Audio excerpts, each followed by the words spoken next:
Всем доброй ночи еще раз. Итак, друзья мои, в нашей жизни бывают ситуации, когда нас просто окружают со всех сторон, как в песне Высоцкого.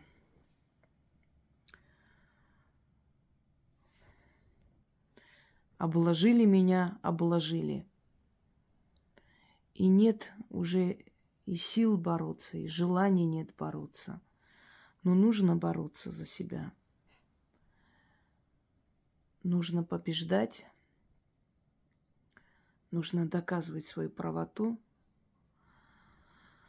Но настолько все уже как бы окружили, и это кольцо уже сжимается, и ты чувствуешь, что вот не хватит у тебя скоро сил, и ты взорвешься. Это может быть и в семье, это может быть и на работе. Это может быть и отношения с ребенком. Это в любой ситуации может быть, и с соседями. Когда уже нет сил бороться, и нет желания даже бороться, ты понимаешь, что натворишь бед, потому что больше не можешь это все выносить, терпеть и относиться к этому спокойно.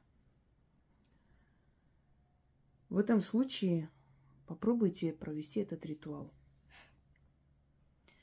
И эти тучи будут разгоняться определенной силой, силой солнца. У славян была такая традиция обращения к солнцу. Если хотели урожайного года, если враги не давали проходу, если любимый человек обижал или не замечал,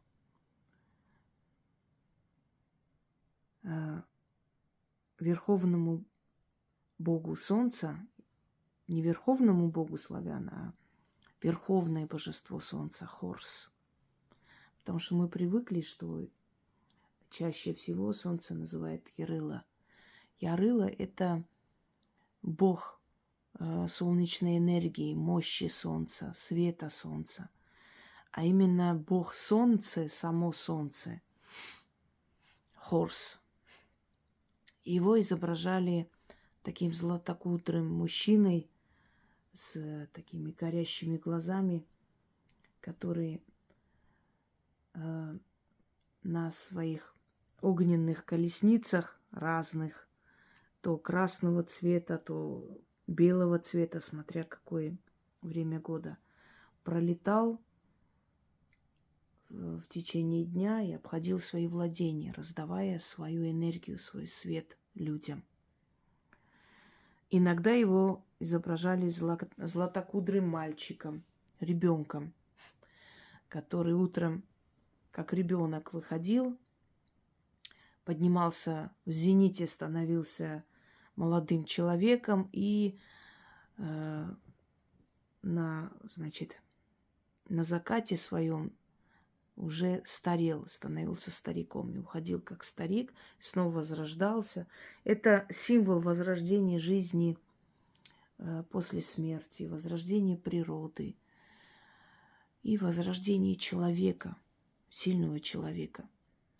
Так вот, поскольку солнце находится на вершине мира, и солнце всегда встает, и солнце поднимается и над праведными, и над неправедными, к силе солнца обращались, когда нужно было стать лидером, победить врагов, выйти из трудной ситуации.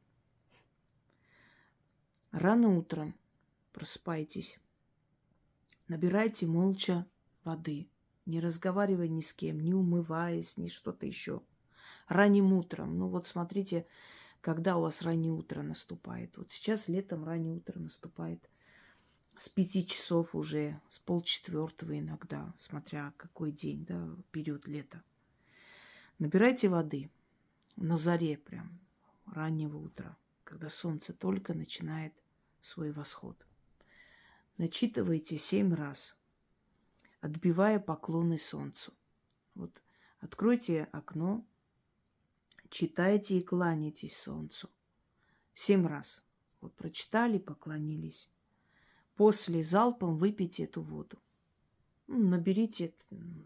Если вы в селе живете, у вас вода из-под колодца, есть люди, которые нас смотрят из разных стран, из разных регионов России. Есть жители Кавказа, у которых прям ручеек течет прям возле дома.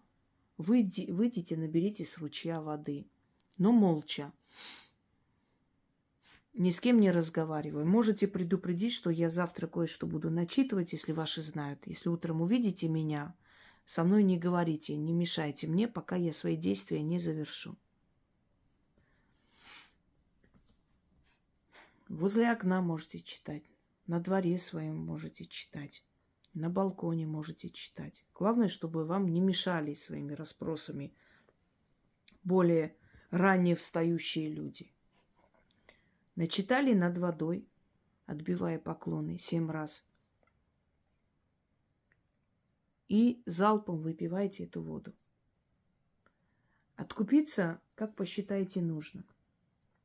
Потому что если разойдутся эти черные тучи, если враги отойдут от вас, отстанут, если ситуация решится в вашу пользу, то вы сами решите, как отблагодарить эти силы.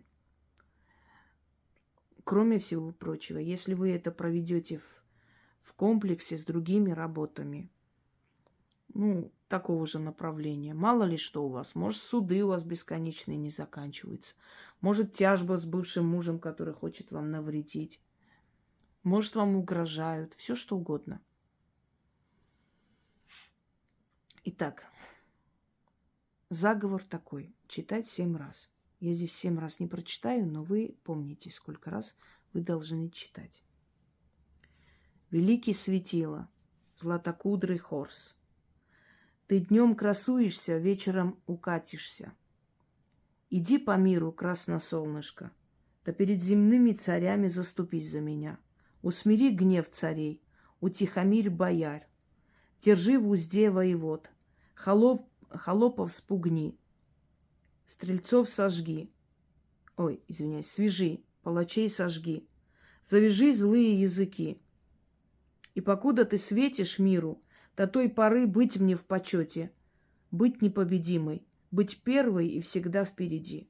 Заклинаю. Можете провести этот ритуал периодически. Можете провести, если вы рано встаете, можете 7 дней кряду провести, если у вас очень тяжелая ситуация. Можете несколько раз в неделю провести. Вот пока ваша ситуация не разрешится. А разрешится очень быстро. Особенно обращение к богам и к верховным божествам, к светилу, к светиле мироздания. Тем более. Только делайте все правильно, здесь несложно. Великий светило, златокудрый хорс. Ты днем красуешься, вечером укатишься. Иди по миру, красносолнышко, да перед земными царями заступись за меня. Усмири гнев царей, утихомирь бояр.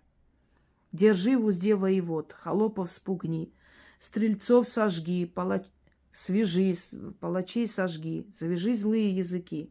И покуда ты светишь миру, до той поры быть мне в почете, быть непобедимой, быть первой и всегда впереди. Заклинаю. Что-то вечно путаюсь.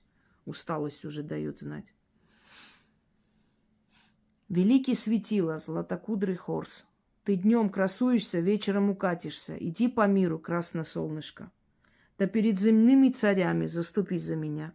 Усмири гнев царей, утихомирь бояр. Держи в узде воевод, холопов спугни. Стрельцов свяжи, палачей сожги, завяжи злые языки. И покуда ты светишь миру, до той поры быть мне в почете, быть непобедимой, быть первой и всегда впереди. Заклинаю. Даже если у вас нет особых проблем, но вы хотите вырваться вперед в этой жизни, вы хотите, чтобы была милость людей к вам,